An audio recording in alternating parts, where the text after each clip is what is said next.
Bonjour Église missionnaire évangélique baptiste de l'Outaouais, voici vos annonces pour la semaine du 29 août 2021. Nous souhaitons nos sincères condoléances à Pasteur Gordon et sa famille pour le décès de sa belle-mère. Que le Seigneur fortifie toute la famille et tous ceux qui sont affectés par ce départ. Toutes les activités régulières de notre Église reprendront à partir du 6 septembre 2021. Entre autres, notre étude biblique recommencera le mercredi 8 septembre.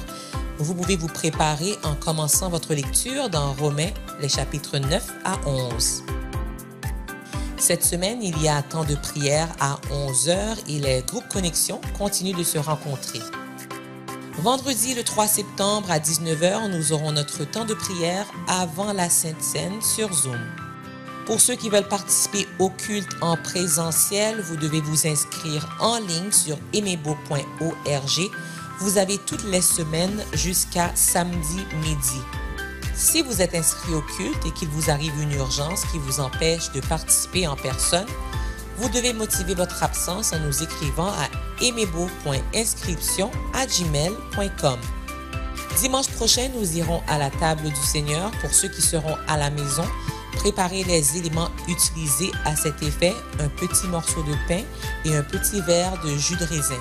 Dans le but de maintenir l'intégrité de la participation à la table du Seigneur, nous vous rappelons que celle-ci est réservée aux membres en bonne et due forme de l'Église qui ont témoigné de leur foi dans les eaux du baptême, aux chrétiens préparés qui se sont repentis de leurs péchés, qui vivent dans la foi au Fils de Dieu et qui mènent une vie d'obéissance à la parole, et à ceux qui ne sont pas sous discipline de leur église locale ou de toute autre église de la même foi. Finalement, nous ne devons pas nous approcher avec négligence de la table du Seigneur, mais nous devons chacun nous examiner nous-mêmes. S'il vous plaît, ne pas hésiter à rejoindre l'un des pasteurs si des informations additionnelles seraient nécessaires. Mettez dans votre calendrier que samedi, le 25 septembre, à partir de 10h, nous aurons un temps de jeûne et prière sur Zoom. Nous continuons de faire nos dons de manière électronique par virement Interact. L'adresse est trésorerie@emebo.org. Dans la section questions, vous mettez l'objet de votre don et le mot de passe est emebo84 en minuscule. À tous ceux qui célèbrent un anniversaire de naissance, de mariage, de conversion, joyeux anniversaire. À tous ceux qui sont en présentiel ou en ligne, qui nous visitent peut-être pour la première, deuxième ou troisième fois, nous vous souhaitons la bienvenue parmi nous. Pour toute question, n'hésitez pas à nous contacter. Il nous fera grand plaisir d'avoir un entretien avec vous. Et à vous tous, bonne adoration, bon dimanche.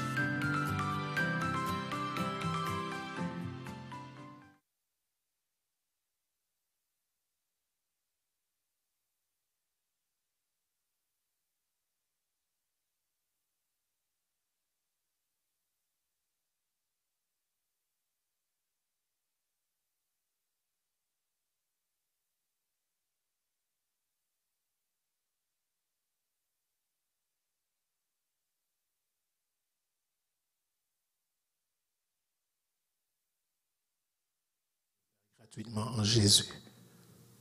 Nous sommes venus te manifester notre appréciation pour tes bénédictions dans notre vie présente et pour l'espérance future. Nous invitons ton Saint-Esprit pour qu'il nous bénisse à travers son ministère de conviction, de direction, d'enseignement, de consolation, alors que nous t'adorons dans le nom de Jésus. Amen. Amen. Oui, nous sommes heureux. Et c'est avec joie et espérance que nous allons nous mettre debout et nous allons chanter ensemble ce beau chant qui dit « Beau pays de lumière et d'amour ». Quelle grâce, quel privilège d'avoir cette espérance en Jésus-Christ. Savoir qu'un jour, nous serons au doux rendez-vous dans son céleste repos pour toujours.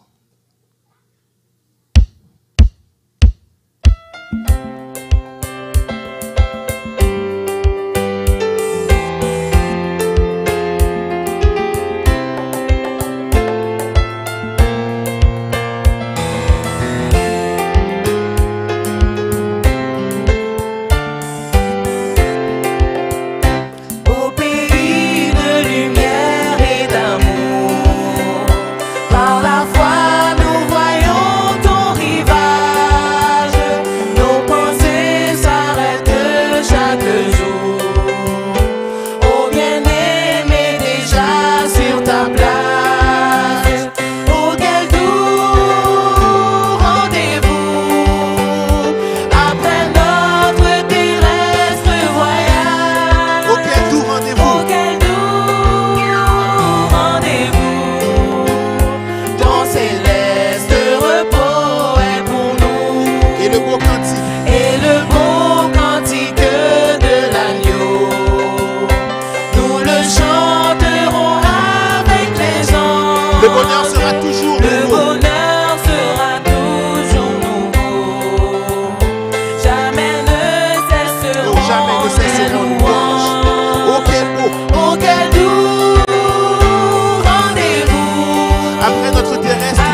troisième.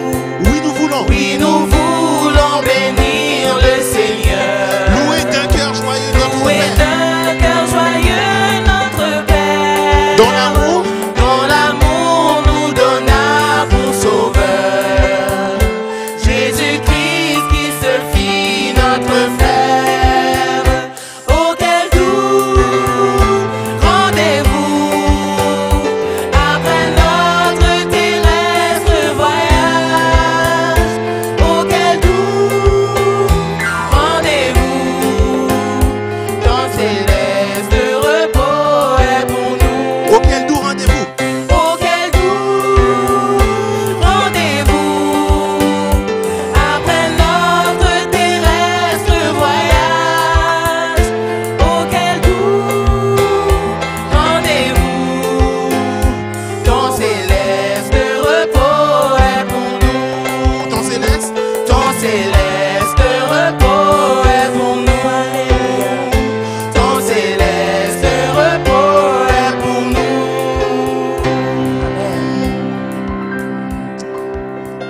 Oh oui. Oh, quel doux rendez-vous ce sera après notre terrestre voyage. Vous savez, nous sommes chrétiens, nous sommes simplement dans un pèlerinage et nous n'avons pas à nous amasser des trésors ici que la rouille et la teigne atteignent.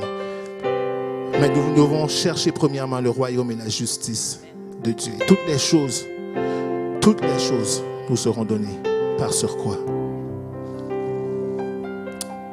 Quelle joie, quel privilège, Seigneur. Quel honneur tu nous fais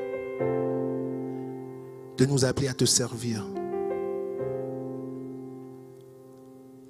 Ta parole nous dit que tu aurais pu susciter des pierres, que les pierres crieraient pour toi, Seigneur.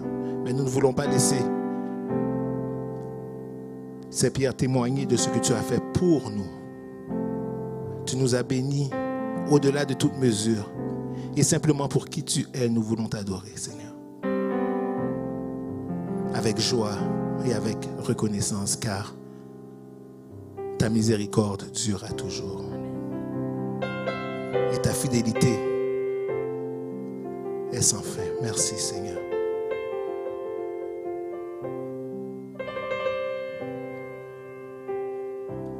Nous allons continuer notre adoration avec la lecture du psaume 42 qui sera projeté pour vous et que notre sœur lira. Psaume 42. Comme une biche soupire après des courants d'eau, ainsi mon âme soupire après toi, ô Dieu. Mon âme a soif de Dieu, du Dieu vivant. Quand irai-je et paraîtrai-je devant la face de Dieu? Mes larmes sont ma nourriture jour et nuit, pendant qu'on me dit sans cesse, où est ton Dieu? Je me rappelle avec effusion de cœur quand je marchais entouré de la foule et que je m'avançais à sa tête vers la maison de Dieu, au milieu des cris de joie et des actions de grâce d'une multitude en fête. Pourquoi t'as-tu mon âme et gémis-tu au-dedans de moi? Espère en Dieu, car je le louerai encore. Il est mon salut et mon Dieu. Mon âme est abattue au-dedans de moi. Aussi, c'est à toi que je pense depuis le pays du Jourdain, depuis l'Hermon, depuis la montagne de Miséar. Un flot appelle un autre flot au bruit de tes ondées. Toutes tes vagues et tous tes flots passent sur moi. Le jour, l'Éternel m'accordait sa grâce. La nuit, je chantais ses louanges. J'adressais une prière au Dieu de ma vie. Je dis à Dieu, mon rocher, pourquoi m'oublies-tu? Pourquoi dois-je marcher dans la tristesse, sous l'oppression de l'ennemi? Mes os se brisent quand mes persécuteurs m'outragent et me disent sans cesse, où est ton Dieu? Pourquoi t'as battu mon âme et gémis-tu au-dedans de moi? Espère en Dieu, car je le louerai encore. Il est mon salut et mon Dieu. Amen. Amen.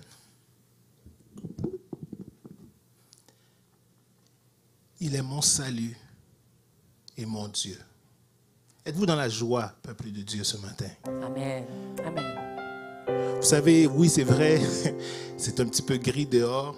Et des fois, la température peut jouer sur l'humeur ou sur la joie des gens, mais nous, ce qui dépend, ce qui fait notre joie, c'est Jésus-Christ. Et vous savez, lui, il ne change jamais. Amen. Il reste le même. Et nous voulons venir avec toute la joie qu'il a mis dans notre cœur pour pouvoir l'adorer. Nous voulons chanter, car il est là. Il est là parmi nous pour bénir.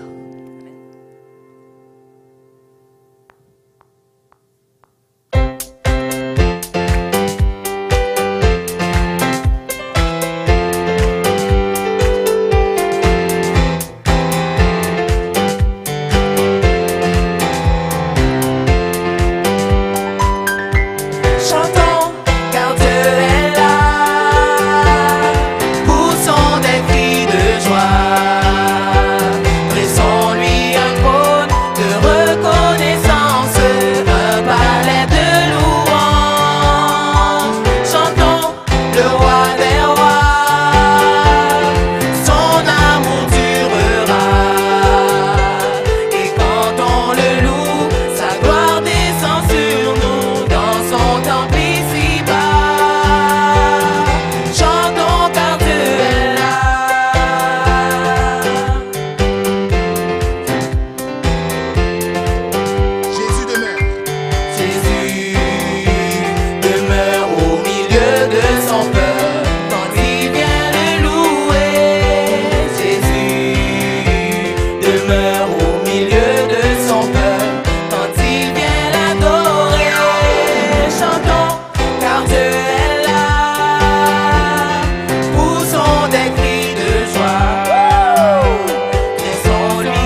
bonté et sa fidélité pendant la nuit. Sur les instruments à discorde, sur les luttes, au harpe, au son de la harpe. Tu me réjouis par tes œuvres, ô Éternel, et je chante avec allégresse l'ouvrage de tes mains. Que tes œuvres sont grandes, ô Éternel, que tes pensées sont profondes. Alléluia, béni soit l'Éternel. Béni soit l'Éternel. On continue de chanter la gloire de l'Éternel ce matin. Je ne sais pas ce que Dieu a fait pour toi ce matin, mais je sais qu'il t'a donné la vie. Je sais qu'il t'a donné la santé. Je sais qu'il t'a gardé pendant cette pandémie. On a beaucoup de raisons de parler de sa bonté, de sa grandeur. Il a donné son Fils unique pour toi, pour toi, pour toi et pour moi. Je parlerai de sa bonté. Je parlerai de sa bonté, de ta fidélité. Je dirai tout haut, tout haut, tout haut, ce que tu as fait pour moi. Je proclamerai la gloire de ton nom. Je parlerai de ta bonté, de ta fidélité.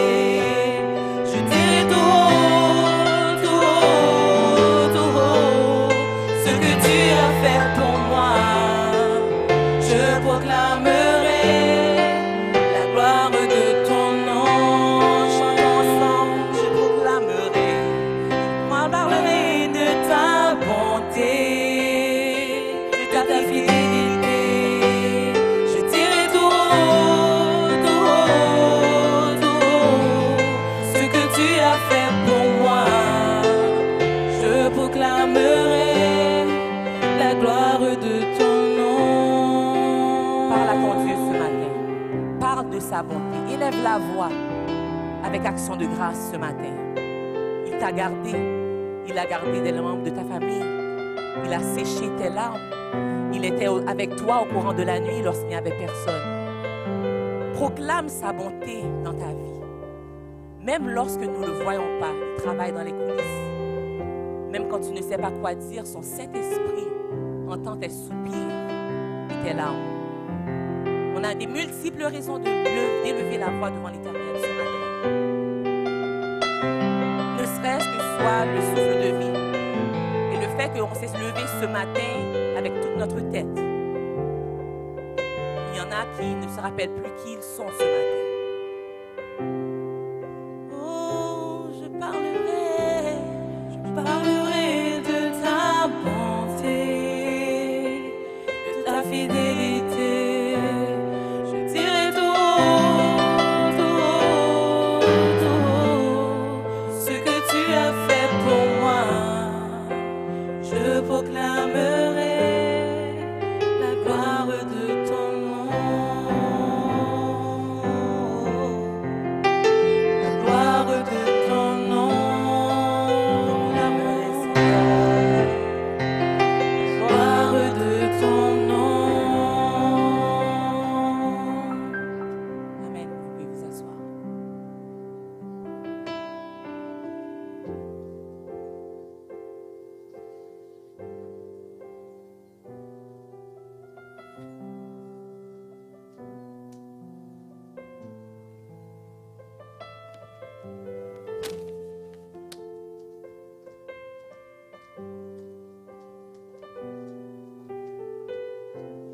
Amen et Amen. Que la paix de Dieu soit avec vous tous ce matin. Nous allons prier pour nos jeunes qui sont retournés à l'école. Proverbe 22, le verset 6, nous dit « Instruis l'enfant selon la voie qu'il doit suivre, et quand il sera vieux, il ne s'en détournera pas. » Père, nous te remercions pour les enfants que tu nous as confiés. Protège-les, Papa, contre les dangers de ce monde. Le monde les attire. Fais qu'ils puissent trouver un abri sur toi. Nous te prions pour la rentrée des écoles. Papa, protège-les contre les dangers qui les guettent tous les jours. Père, nous te prions aussi pour les parents qui sont inquiètes. Donne-leur ta paix face au virus qui recommence. Fais qu'ils puissent regarder à toi et à toi seul. Merci d'avance, Papa. Voilà notre assurance. Le psaume 121, verset 3 nous dit, « Celui qui te garde ne sommeillera pas. Il est notre gardien. » Amen. Père, prends soin ici de nos enseignants. Ils ont besoin ici de toi.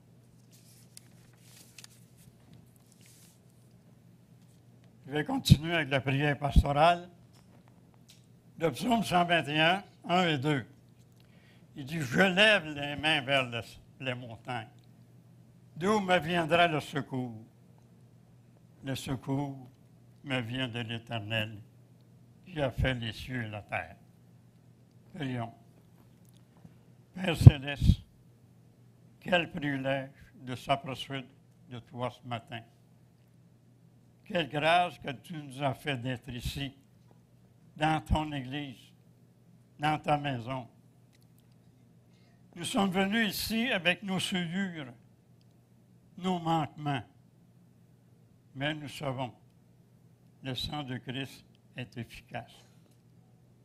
Nous venons confesser nos manquements. Nous te disons, au nom de ton Fils Jésus-Christ, lave-nous et purifie-nous de tout péché. Lave-nous, Papa, et purifie-nous de tout péché. Nous sommes coupables devant toi. Toi qui nous as fait tant de bien. Toi qui nous as comblés de tant de bénédictions. Nous avons été ingrats et rebelles envers toi. Ingrats et désobéissants. Nous venons te demander pardon. Nous venons te demander pardon. Ta parole nous dit que si nous confessons nos péchés, tu es fidèle et juste de nous pardonner. Ô Père, tu es un Dieu fidèle. Merci, Papa, pour ton pardon. Merci, Papa, pour ton pardon. Nous nous présentons devant toi avec une pleine liberté. Nous nous présentons devant toi comme des fils et des filles qui ont besoin d'un père comme toi. Nous venons avec nos fardeaux. Nous venons avec nos difficultés. Nous venons avec nos angoisses. Nous venons aussi avec nos peurs. Nous voulons tout remettre entre tes mains, Père. Nous voulons tout remettre entre tes mains ce matin. À toi qui dis de nous décharger de tous nos soucis, nos angoisses. Ici est une maison d'adoration et de prière. Nous venons ici avec une pleine assurance. À qui irions-nous, Père? Nous n'avons personne d'autre que toi. Nous avons la confiance que tu nous écoutes. Nous venons nous appuyer sur toi seul, Seigneur. Mais devant toutes ces choses, nous sommes plus que vainqueurs par celui qui nous a aimés. Je te remets aussi devant toi ce matin nos pasteurs. Pasteur Franklin Narcisse, qui est à l'église de Pointe-aux-Trembles. Donne-lui, Papa, ta sagesse, qu'il aura besoin. Et aussi la sagesse envers sa famille, Père. Nous présentons pasteur à Sainte-Pierre, qui est en vacances. Donne-lui ton repos, lui et à sa famille, et protège-les. Nous présentons aussi le pasteur Guy à Ottawa, qui est en vacances aussi. Sois avec lui. Aide-le à diriger son Église, Père. Nous présentons aussi pasteur Gordon, qui est parti d'urgence voir sa famille, qui passe par le deuil. Père, console mon frère. et sa famille. Son épouse aussi qui est restée ici avec ses 2 filles. Apocalypse 21, le verset 4. Dieu essuiera toute larme de leurs yeux. Dieu essuiera toute larme de leurs yeux. Papa, console surtout le père de notre pasteur Gordon. Il est très, très affecté face à ce décès. C'est difficile pour lui, mais nous savons qu'il est le Dieu de toute consolation. Amen. Gardons notre pasteur Gordon dans nos prières. Merci, Père, pour le pasteur d'André Pinard qui est venu nous remplacer, le pasteur Gordon. Bénis-le, Papa, et qu'il puisse nous parler de ta part. Remplis, Papa, sa coupe. Remplis sa coupe, Papa. Nous avons besoin de t'entendre. Je te remets aussi devant toi les anciens, leur épouse, les diacres et les diaconesses, les leaders de cette Église, les membres et les adhérents. Que ton esprit soit sur chacun d'eux et remplis-les de ta sagesse. Je te remets aussi tous les malades entre tes mains. Tu les connais, Seigneur. Va vers eux. Notre sœur Nénie est allée voir sa mère qui est malade. Va la visiter, Père. Ici, notre sœur, le frère de notre sœur Magda, tu as commencé un œuvre avec lui. Continue de le guérir et sois avec lui, Père. Seigneur, tu es pour nous notre refuge et notre forteresse. Dieu à qui je me confie. Et pour le dernier point, Papa, je te remets les pays en difficulté. Je te remets surtout Haïti entre tes mains. Face aux tremblements de terre qu'ils ont eu, Seigneur. Va les visiter. Père, on te remet ce pays entre tes mains. Va intervenir, Père. Et c'était difficile pour eux. Nous te prions aussi pour d'autres pays. L'Afghanistan, ce pays de guerre. Père, je ne comprends pas. Et d'autres pays en difficulté aussi. Mais j'ai l'assurance que tu peux prendre toutes ces choses sur tes bras pour leur donner la paix, leur donner la joie, leur donner l'assurance, leur donner ta direction, le bonheur. Et amen, et amen. Dans Matthieu 24, 5 à 8, nous dit, vous entendrez parler de guerre et de bruit de guerre. Une nation se lèvera contre une nation. Il y aura des famines, des tremblements de terre en de divers lieux. Gardez-vous d'être troublés. Il faut que ces choses arrivent. Mais ce ne sera pas encore la fin. Papa, tu tiens le monde dans ta main. Nous te remettons toutes ces choses entre tes mains. Papa, je te remets aussi ceux qui cherchent un emploi. Ouvre des portes pour eux, Père. Ils ont besoin d'être guidés par toi. Je te remets aussi ceux qui sont découragés face au coronavirus. Ce vaccin, passeport, etc. Ils sont tannés. Ils sont tannés, nous sommes tannés, épuisés. Mais Père, secours-les. Mets ta main sur eux. Ils soient aussi avec ceux qui passent par de grosses épreuves et ont difficile à accepter. Le psaume 3, le verset 5, il dit, « Je crie à l'Éternel, il me répond. Je crie à l'Éternel, il me répond. Remets ton sort à l'Éternel, il te soutiendra. » Le psaume 55, verset 23. Bénis aussi, Papa, les offrandes et les hymnes que nous avons apportés aujourd'hui. Que le Seigneur vous bénisse tous ce matin. Et pour terminer, ensemble, même ceux qui sont à la maison, j'aimerais terminer la prière que Dieu nous a laissée. Dans Matthieu 6, 9 et 13. La prière du Notre Père. Notre Père qui est aux cieux, que ton nom soit sanctifié, que ton règne vienne, que ta volonté soit faite sur la terre comme au ciel. Donne-nous aujourd'hui, Père, notre pain quotidien. Pardonne-nous nos offenses, comme nous pardonnons aussi à ceux qui nous ont offensés. Ne nous induis point en tentation, Père, mais délivre-nous du malin. Car c'est à toi qu'appartiennent, à tous les siècles des siècles, le règne, la puissance et la gloire.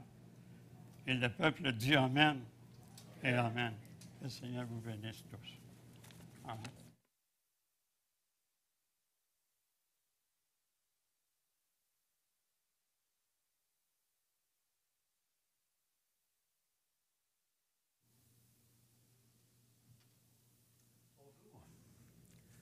Que le Seigneur vous bénisse. Je me nomme André Pinard, je suis pasteur de l'Église réformée baptiste de l'Outaouais à Elmer. Et Jésus bon pour moi. Papa bon Dieu, sauvez-moi. Ça veut-tu dire Jésus m'a sauvé, c'est ça? Papa mon Dieu m'a sauvé. Ouais, OK. C'est un peu ce que je sais, mais oui, je remercie le Seigneur pour sa bonté. Et on a chanté beaucoup, hein, sa bonté durera toujours. Et dans les psaumes, là, c'est tellement riche. Hein, le terme hébreu pour la bonté, ou sa miséricorde, c'est l'amour loyal de Dieu. L'amour qui est enraciné dans son alliance éternelle. Hein, un amour non pas occasionnel, temporaire, passager, un amour qui n'a pas de commencement et n'a pas de fin. Amen. Et puis, je vous communique les salutations de mon épouse qui n'a pas pu venir ce matin, donc Carole. Et nous avons 3 fils. On m'a demandé, en fait, Gordon, quand j'ai parlé cette semaine, il m'a demandé, présente-toi brièvement, là, parce que on évite un petit peu les va-et-vient et d'autres personnes aussi. Donc, c'est ça. Ça fait depuis 2001 qu'on est dans la région. On était 11 ans à Québec avant, ma famille et moi. Et puis, à l'Église réformée baptiste de la capitale, à Québec, donc avec pasteur Raymond Perron. Peut-être certains le connaissent. Il a enseigné à la faculté de théologie évangélique. J'ai enseigné moi-même à la faculté de théologie évangélique pendant 4 ans avant de déménager ici. Et depuis ce temps-là, ça fait 20 ans que je travaille dans la traduction. Et là, ça m'a donné le temps aussi de terminer mon doctorat et de aussi commencer à implanter une petite assemblée à Elmer en 2008. Et puis, en 2014, après avoir passé quelques années dans notre salon, dans notre sous-sol, on a commencé à louer la salle paroissiale de l'Église Christ Church à Elmer. 2014, l'année passée, on a dû interrompre le bail, hein, comme tout le monde.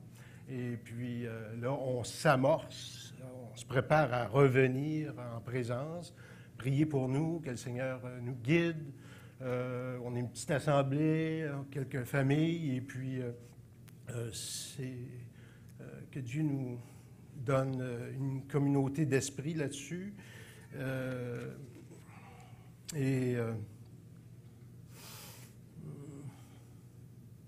Oui, parce que le seul endroit où on peut louer, là, présentement, à Elmer et à prix modique, là, c'est à 3h30 l'après-midi. Donc, ça change un peu les habitudes. Que Dieu nous guide, qu'il nous donne sa sagesse. Et puis,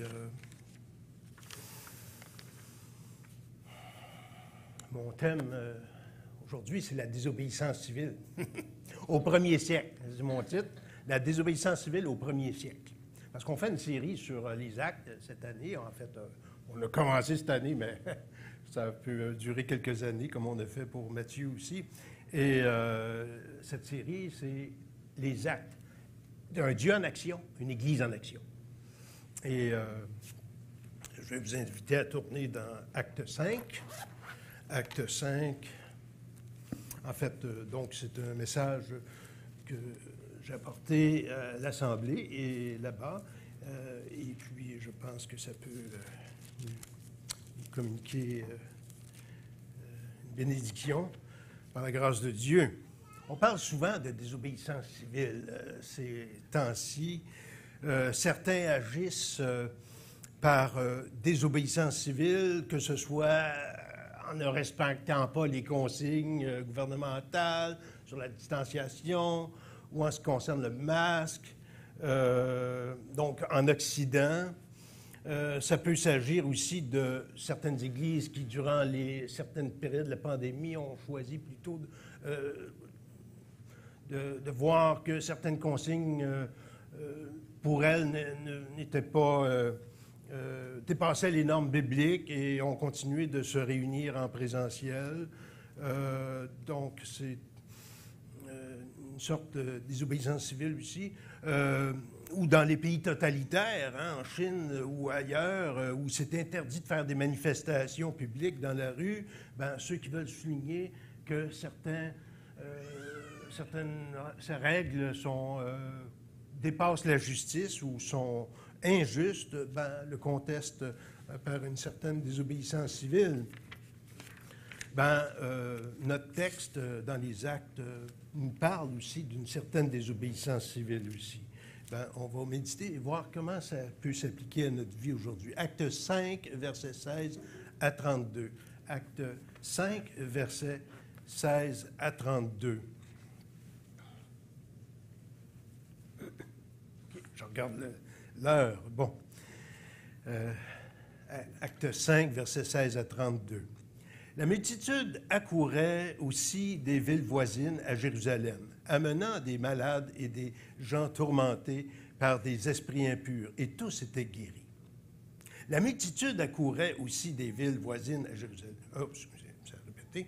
Verset 17. Cependant, le souverain sacrificateur et tous ceux qui étaient avec lui, savoir le parti des Sadducéens, se levèrent remplis de jalousie, mirent la main sur les apôtres et les jetèrent dans la prison publique.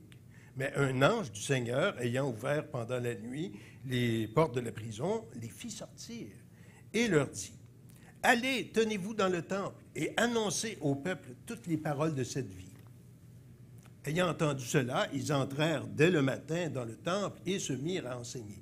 Le souverain sacrificateur et ceux qui étaient avec lui, étant survenus, ils convoquèrent le Sanhédrin et tous les anciens des fils d'Israël et envoyèrent chercher les apôtres à la prison. Ils pensaient qu'ils étaient à la prison encore. Les huissiers, à leur arrivée, ne les trouvèrent point dans la prison. Ils s'en retournèrent et firent leur rapport en disant, nous avons trouvé la prison soigneusement fermée et les gardes qui étaient devant les portes. Mais, après avoir ouvert, nous n'avons trouvé personne dedans. Lorsqu'ils eurent entendu ces paroles, le commandant du temple et les principaux sacrificateurs ne savaient que penser des apôtres et des suites de cette affaire. Quelqu'un vint leur dire, « Voici les hommes que vous avez mis en prison sont dans le temple et ils enseignent le peuple. » Alors le commandant partit avec les huissiers et les conduisit sans violence, car ils avaient peur d'être lapidés par le peuple. Après qu'ils les eurent amenés en présence du Sanhédrin, le souverain sacrificateur les interrogea en ces termes. « Ne vous avons-nous pas défendu expressément d'enseigner en ce nom-là? Et voici, vous avez rempli Jérusalem de votre enseignement, et vous voulez faire retomber sur nous le sang de cet homme. » Pierre et les apôtres répondirent, « Il faut obéir à Dieu plutôt qu'aux hommes. Le Dieu de nos pères a ressuscité Jésus que vous avez tué en le pendant au bois. Dieu l'a élevé à sa droite, par sa droite comme prince et sauveur pour donner à Israël la repentance et le pardon des péchés. Nous sommes témoins de ces choses, de même que le Saint-Esprit que Dieu a donné à ceux qui lui obéissent. » Prions. Seigneur notre Dieu, merci pour ta parole infaillible, parole sans erreur, parole qui nous fortifie et qui nous édifie, qui nous construit de l'intérieur et qui nous exhorte. Nous te prions que tu puisses nous aider à la comprendre, applique-la à nos cœurs par ton Saint-Esprit, transforme nos vies, aide-moi à la communiquer aussi pour que ce soit une édification pour chacun, par ton Esprit. Nous te demandons toutes ces choses au nom de ton Fils Jésus, mort et ressuscité, et qui règne, qui intercède pour nous. Au nom de Jésus. Amen. 3 points dans cette portion d'Écriture. 1. L'obéissance au mandat de l'Évangile. 2. La désobéissance aux ennemis de l'Évangile. Et troisièmement, le témoignage de l'Évangile. Hein? Donc, dans les premiers versets, on voit l'obéissance au mandat de l'Évangile. Hein? Dans le verset 16, on voit qu'il y avait le témoignage. Et avec la parole de Dieu qui était prêchée, Dieu agissait. Il y avait aussi des miracles qui se faisaient. Hein? Dieu attestait le témoignage des apôtres par ces miracles, comme il est dit aussi dans le Nouveau Testament. Hein? On fait le pont, donc, entre cette nouvelle situation et le texte qui a précédé, et les apôtres et les autres chrétiens, donc, accomplissaient le mandat missionnaire donné par le Seigneur, qui disait, avant de partir, « Allez, faites de toutes les nations des disciples. Hein? Et baptisez-les au nom du Père et du Fils et du Saint-Esprit, et enseignez-leur à observer tout ce que je vous ai prescrit. Voici, je suis avec vous tous les jours jusqu'à la fin du monde. » Jésus leur a ordonné ça. Le problème, c'est que les pharisiens et les sacrificateurs, le Sanhédrin, comme on voit dans Acte 4, ils leur avaient défendu de parler au nom de Jésus. Après les avoir relâchés, chapitre 4, verset 23, on voit que les chrétiens ont continué à accomplir le mandat, hein? Et à obéir à Jésus plutôt qu'au Sanhédrin, hein? À témoigner de la bonne nouvelle de Jésus. Et c'est venu aux oreilles des sacrificateurs. Oh, ils n'étaient pas contents. Hein? Le parti des Sadducéens, on se souvient que ce sont... c'est le parti des Sadducéens, c'est ça. C'est des gens qui ne croyaient pas, d'après ce qu'on voit dans les évangiles, ils ne croyaient pas à la résurrection, à la réalité de la résurrection de tout être humain, et encore moins de Jésus, et ne croyaient pas aux esprits non plus. Donc, ils n'étaient pas contents de voir que les apôtres enseignaient la résurrection de Jésus, hein, de manière publique. Ils mirent la main, verset 18, sur les apôtres et les jetèrent dans la prison, hein, dans la prison publique. Un ange du Seigneur, ayant ouvert pendant la nuit les portes de la prison, les fit sortir et leur dit, hein, l'ange a ouvert les portes, hein, pour dire que l'homme met des obstacles, Dieu ôte les obstacles. Hein? C'est lui qui ouvre les portes et que personne ne peut fermer. Hein? Dans Apocalypse 3, 7, voici ce que dit le Saint, le véritable, celui qui a la clé de David, celui qui ouvre et personne ne fermera, celui qui ferme et personne n'ouvrira. Et dans le psaume 107, qu'il loue l'Éternel, verset 15, qu'il loue l'Éternel pour sa bonté et pour ses merveilles en faveur des fils de l'homme, car il a brisé les portes d'airain. Il a rompu les verrous de fer. C'est ce qu'il vient de faire dans la prison. Hein? L'ange les a délivrés. Et qu'est-ce que l'ange a dit? Allez, tenez-vous dans le temple et annoncez au peuple toutes les paroles de cette vie. Oh oh! C'était ça qui était exactement interdit. Qu'est-ce que l'ange a dit? Allez. Qui avait dit allez avant? Jésus. Allez, faites de toutes les nations des disciples. Hein? Et Jésus avait dit, même pendant son ministère, allez, prêchez la bonne nouvelle, prêchez le royaume des dieux. Il dit, allez, prêchez et dites, le royaume des cieux est proche. Matthieu 10, verset 7. Quand on va quelque part, hein, le verbe aller, ça veut dire qu'on se déplace, qu'on part d'un point A, on va à un point B.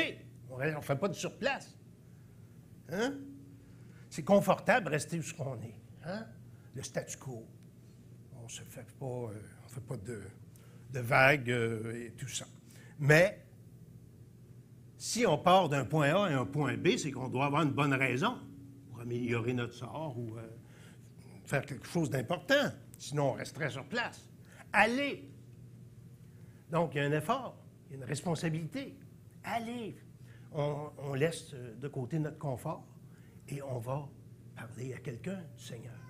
Hein? Ça peut être quelqu'un qui est dans la misère. On se déconfortabilise, hein, la vie chrétienne.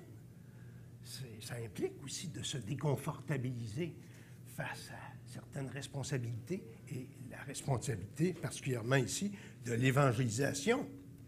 Hein? Allez, continuez à faire ce que vous étiez en train de faire avant d'aller en prison.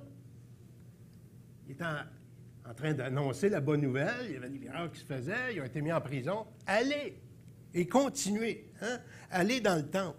Tenez-vous dans le temple. Pourquoi le temple? Ben, tu veux évangéliser, tu n'iras pas dans le milieu de la forêt.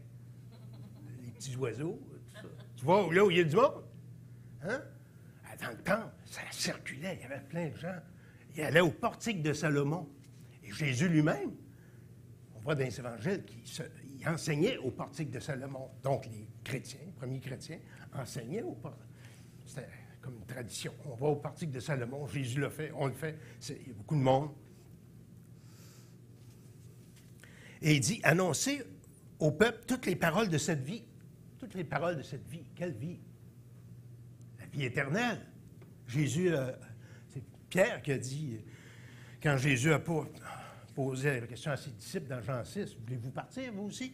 Comme certains le laissaient face à la dureté de l'enseignement qu'il avait reçu. Jésus, donc, dit aux 12, « Et vous, ne voulez-vous pas vous en aller? » Jean 6, 67 et 68. Simon Pierre lui répondit, « Seigneur, à qui irions-nous? Tu as les paroles de la vie éternelle. Hein?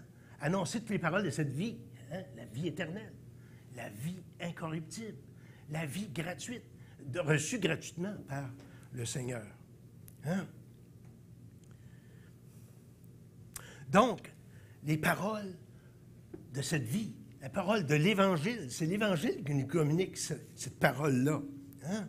Elle nous annonce notre besoin de pardon, de réconciliation en raison de notre péché, de notre déchéance. Et d'autre part, elle nous annonce la solution, Jésus-Christ, qui a porté nos péchés en son corps sur le bois, hein, qui a été enseveli, qui est mort et ressuscité. Hein, c'est ce qu'on appelle le kérigme ou la proclamation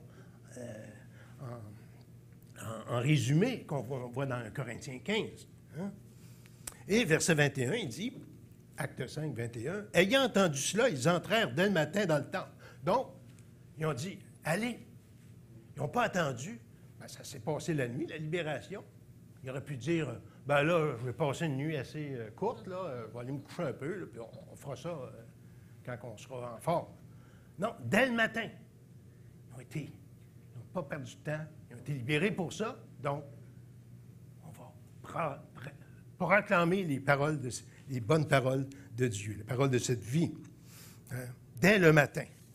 Dès le matin, c'est une expression qu'on revoit souvent dans l'Ancien Testament aussi. Je vous envoyais des prophètes dès le matin. Et vous ne les avez pas écoutés. C'est comme un refrain qui revient dans le prophète Jérémie. Hein? Jérémie 7,13, Jérémie 7,25, Jérémie 25,4 et Ésaïe 50, verset 4. Le Seigneur va donner une langue exercée pour que je sache soutenir. On appelle ça un vire-langue. Il éveille chaque matin, il éveille mon oreille pour que j'écoute comme écoutent les disciples. Hein, le matin. Hein?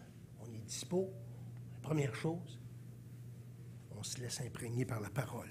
Bien sûr que certaines personnes, ils sont plus efficaces plus tard, d'autres c'est plus le matin. L'important, c'est qu'à chaque jour, on ait un moment où on est le plus dispo pour pouvoir recevoir la parole de Dieu. Hein?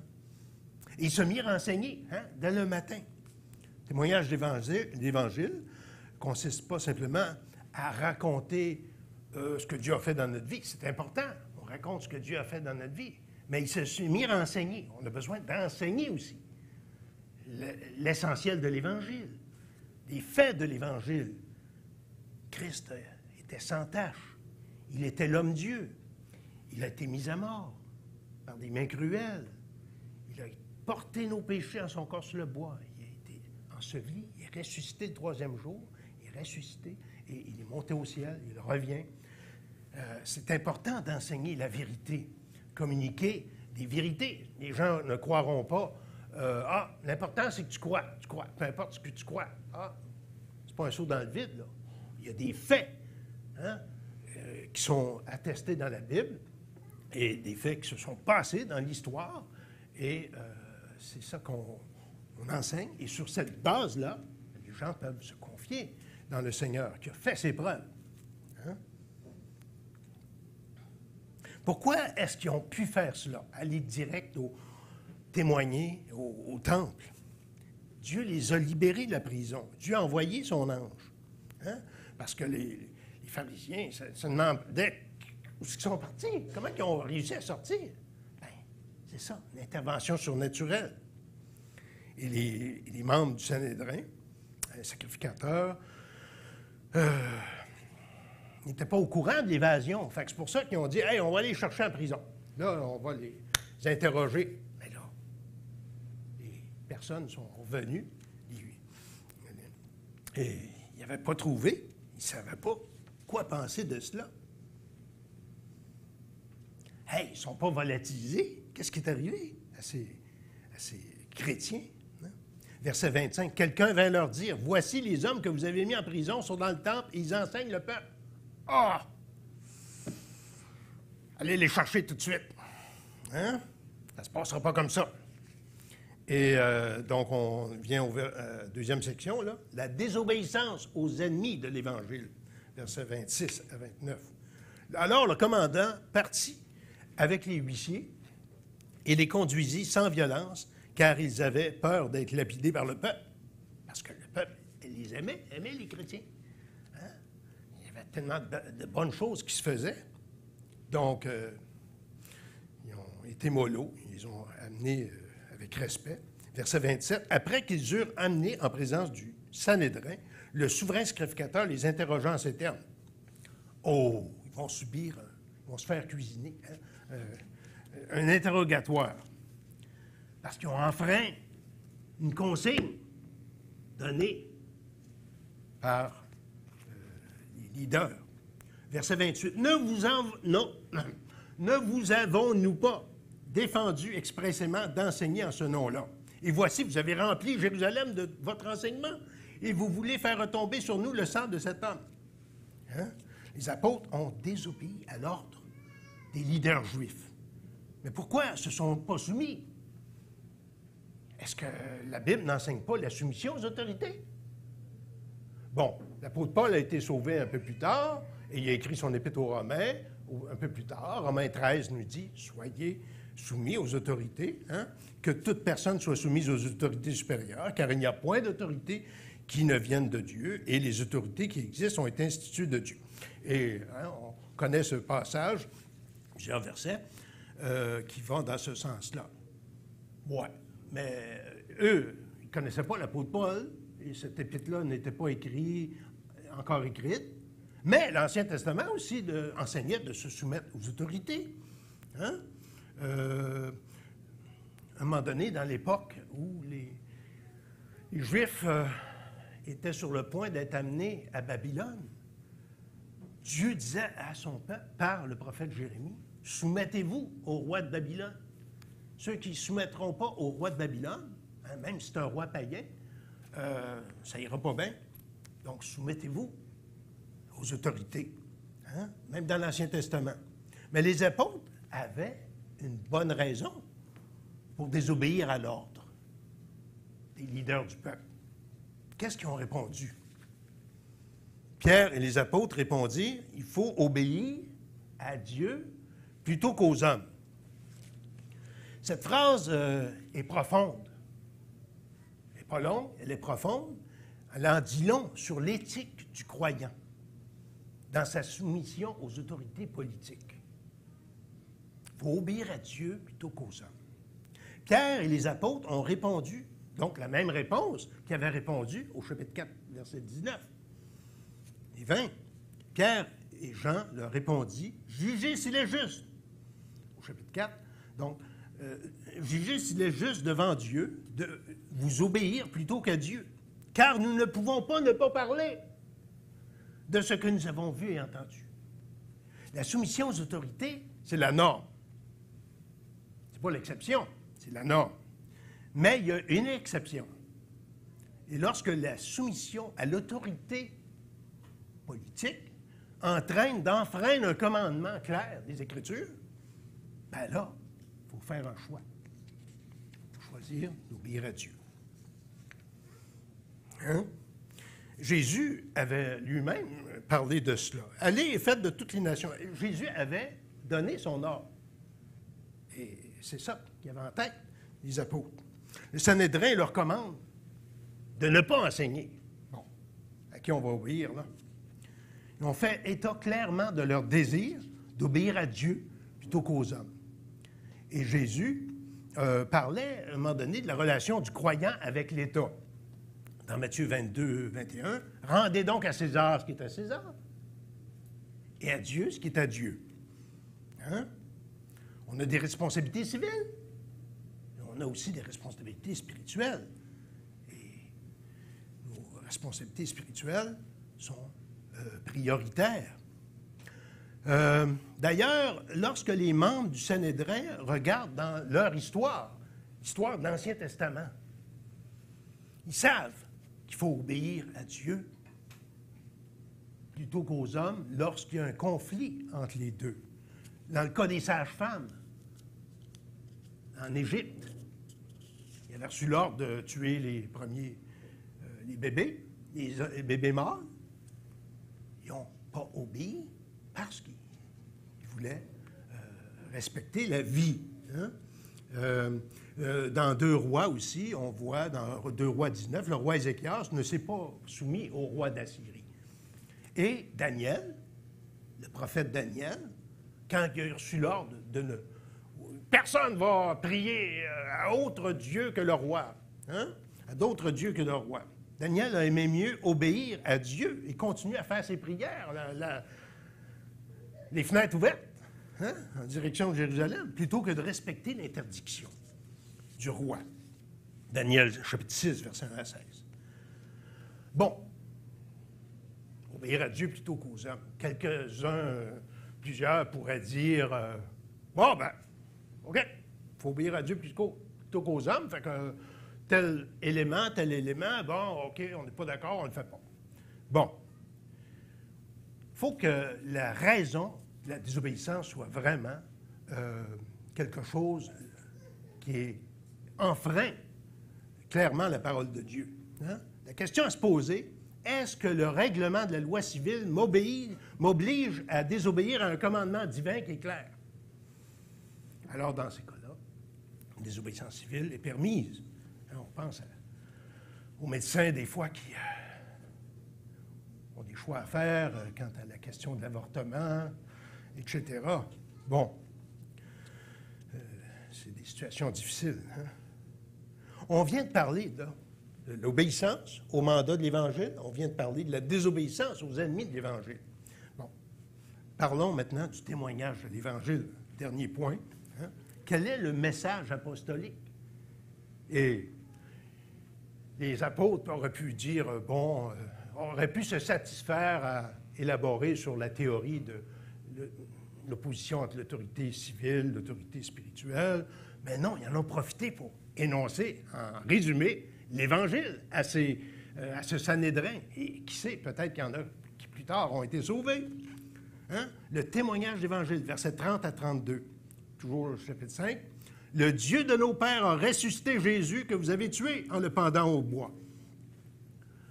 Dieu l'a élevé par sa droite comme prince et sauveur pour donner à Israël la repentance et le pardon des péchés. Nous sommes témoins de ces choses, de même que le Saint-Esprit que Dieu a donné à ceux qui lui obéissent. » Les apôtres en profitent donc pour laisser cette parole de vie à ce Sanhédrin, composé de personnes qui étaient mortes spirituellement. Donc, plusieurs des éléments dans ce qu'ils viennent de dire sont intéressants.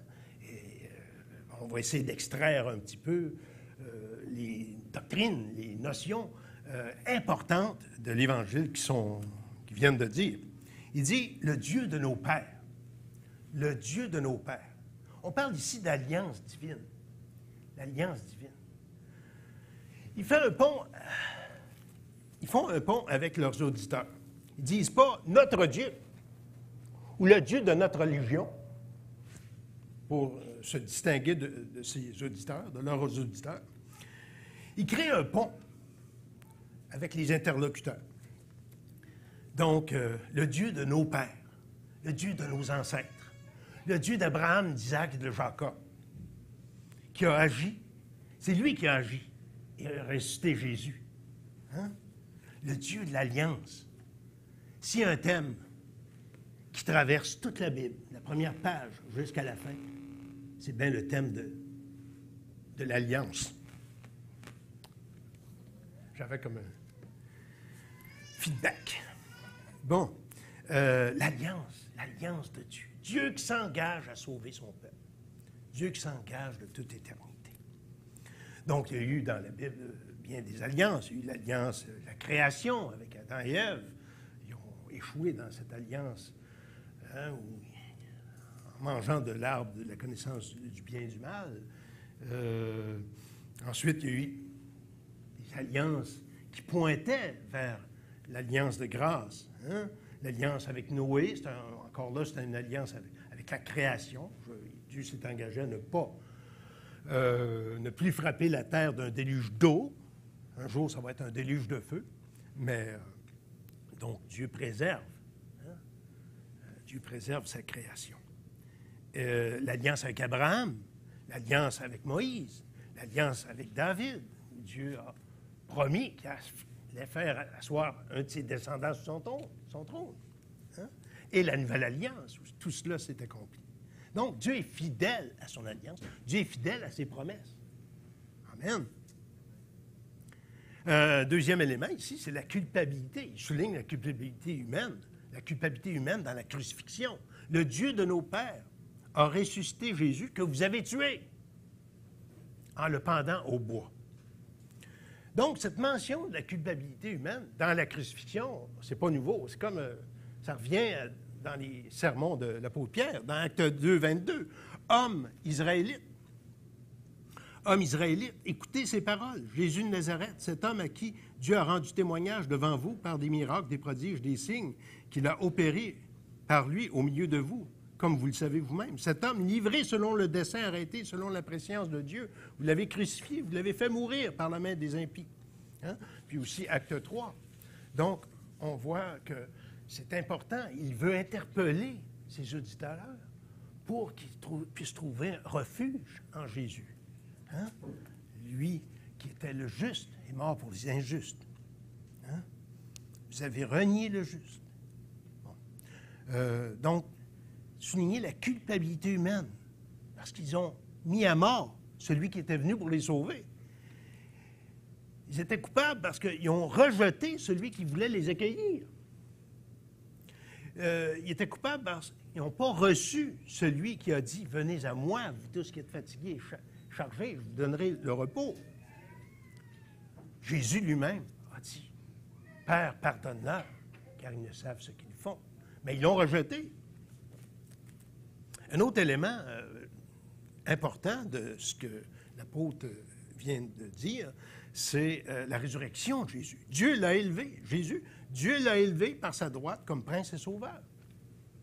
Dieu, quand dans les Épîtres, il y a une distinction entre Dieu et le Fils, c'est pas qu'il y a une distinction dans leur être divin, parce qu'en fait, il y a Dieu le Père, Dieu le Fils, Dieu Saint-Esprit, hein, la Trinité. Mais c'est impliqué, c'est implicite, c'est Dieu le Père. Dieu le Père a élevé par sa droite Jésus comme prince et sauveur. Mais la résurrection est un acte trinitaire. Le Père a été impliqué, et beaucoup de versets, peut-être une vingtaine de versets dans le Nouveau Testament qui parlent de cela. Le Père a ressuscité son Fils. Le Fils a été participant à sa propre résurrection. Parce que Jésus a dit dans Jean 10, le Père m'aime parce que je donne ma vie afin de la reprendre. Personne ne me l'ôte, mais je la donne de moi-même. J'ai le pouvoir de la donner et j'ai le pouvoir de la reprendre. Tel est l'ordre que j'ai reçu de mon Père. Et le Saint-Esprit a participé aussi à la résurrection dans Romains 1, 3, 4, en ce qui concerne son Fils, né de la postérité de David selon la chair, et déclaré Fils de Dieu avec puissance selon l'Esprit de sainteté, par sa résurrection d'entre les morts. Il y a quelques versets comme ça qui pointent vers l'action du Saint-Esprit. La Trinité, Père, Fils, Saint-Esprit, sont actifs ensemble. C'est pas chacun dans son coin. Dans la création, Genèse 1, la Trinité est impliquée dans la création. Et dans la rédemption, le Père a planifié la rédemption des élus, le Fils a accompli la rédemption des élus et le Saint-Esprit a accompli, il applique la rédemption à ces mêmes élus. Et donc, on parle aussi après de la grâce. La grâce de la repentance et du pardon. Pour donner à Israël la repentance et le pardon des péchés. Un mort spirituel ne peut pas rien faire de rien de spirituel. Un cadavre dans son cercueil, on a beau y parler, l'inviter à voir un concert ou à aller au restaurant, il ne bougera pas. Il est séparé, il est mort, il est séparé des choses de ce monde. Un mort spirituel ne peut pas rien faire, rien de spirituel. Croire, se repentir, il ne peut. Ça prend la force régénératrice du Saint-Esprit. Lazare ne pouvait pas sortir de son tombeau ou dire non à Jésus qui lui disait « Lazare, sort de son tombeau ». Il est sorti à cause de la parole toute puissante, régénératrice et créatrice de Jésus. Il a pu sortir de son tombeau. Et lorsque Dieu donne la repentance à quelqu'un, il vient, il se repent et il vient à Jésus. Il a donné à Israël la repentance au sens national. Il a donné l'occasion, avec la bonne nouvelle qui leur a été prêchée, de venir. Mais Israël national ne s'est pas converti pour cela. Donc, c'est individuellement que Dieu agit. Et finalement, il parle du Saint-Esprit aussi, verset 32, « Nous sommes témoins de ces choses, de même que le Saint-Esprit que Dieu a donné à ceux qui lui obéissent. » Pierre, donc, affirme que ce qu'ils enseignent, ça ne vient pas d'eux-mêmes, ce n'est pas le fruit de leur invention, de leur ingéniosité. Ils ont été témoins de ce qu'ils ont vu et ils en parlent. De même que le Saint-Esprit. Le Saint-Esprit, Jésus a dit, il va parler de moi. Il va vous annoncer les choses à venir. Jean 14, Jean 16.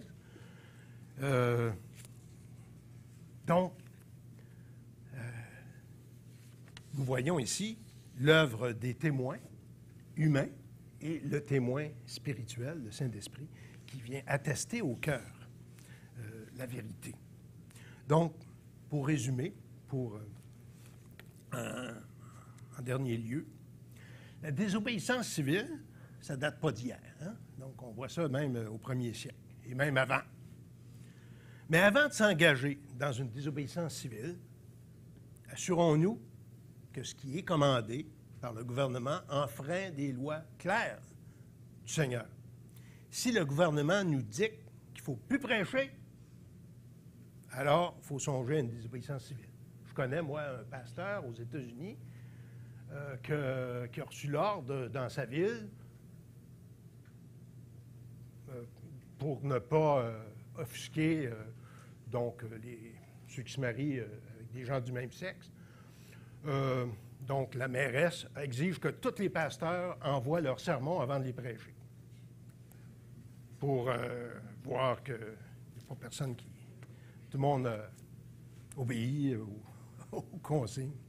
Fait que c'est des situations comme ça là, qui sont délicates et qui, quelquefois, exigent la désobéissance civile. Et profitons donc de la liberté qu'on a pour prendre les occasions, faire connaître le beau nom du Seigneur, témoigner dans nos milieux respectifs. Hein? comme l'ont fait courageusement les premiers chrétiens. Amen. Prions. Seigneur notre Dieu, merci pour ta bonne parole. Merci pour le fait que tu es un Dieu en action et tu veux que ton Église soit en action aussi. Nous te prions que tu puisses bénir cette assemblée, cette Église, dans ce coin de la région de l'Outaouais, que tu les bénisses et avec les diffusions dans YouTube et avec les différents moyens, tu peux permettre que aussi des gens soient rejoints aux quatre coins du globe, comme l'Église aussi sur King Edward et les autres églises aussi chrétiennes de la région et notre Église aussi à Elmer. Ô Seigneur, donne-nous de pouvoir continuer d'être des témoins et d'être à l'affût des occasions que tu nous donnes. Guide, Seigneur, en toutes choses et affermis-nous. On se souvient encore de Pasteur Gordon qui, dans le deuil auprès de son père, que tu puisses continuer de l'utiliser et accompagne donc sa famille et les familles touchées. Que le Dieu de paix, qui a ramené Jésus-Christ d'entre les morts, le grand berger des brebis, par le sang d'une alliance éternelle, vous bénisse cette semaine, vous fasse du bien, fasse luire sa face sur vous et vous donne la paix. À lui soit toute louange et tout honneur, dès maintenant et au siècle des siècles. Amen. Amen.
On va vous demander de vous déplacer comme